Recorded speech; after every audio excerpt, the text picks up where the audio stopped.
So let's talk about crypto for a moment. Cryptocurrencies. Sometimes some people will say that if you think of Bitcoin, it's not a cryptocurrency, that it's something else, that because there is Bitcoin and then there is everything else. Nevertheless, this is the kind of area of types of assets that we're going to talk about: Bitcoin, Ethereum, Solana, Ripple, whatever else. So there's different ways you can think about it. Often people say, "No, I don't want to get into that because I don't trust it, because the price goes up and down. I don't really know if it can really replace fiat currencies like euros, dollars, Swiss francs, British pound, and so on, because it fluctuates so much. It's not really backed by anything." So there's different ways to think about it, and it can have different use cases, and it depends on you what you want to get out of it. So that is the way to think about it.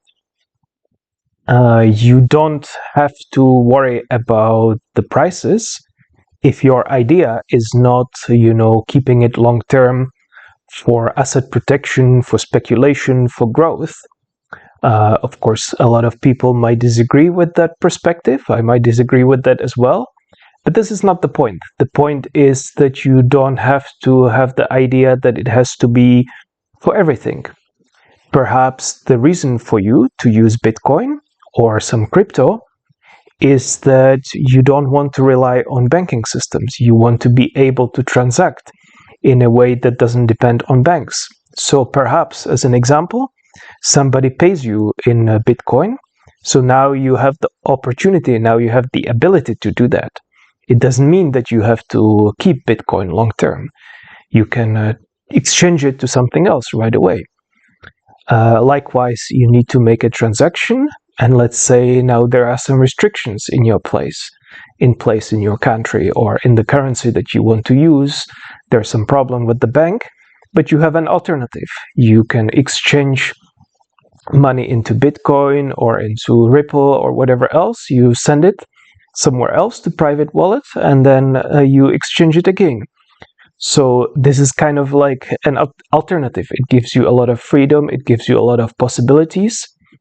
So this is one of the use cases. So this is the reason why everybody should learn at least how to use crypto, how to use Bitcoin. Everybody should be able to use it. Everybody should be ready to receive or make payments in it.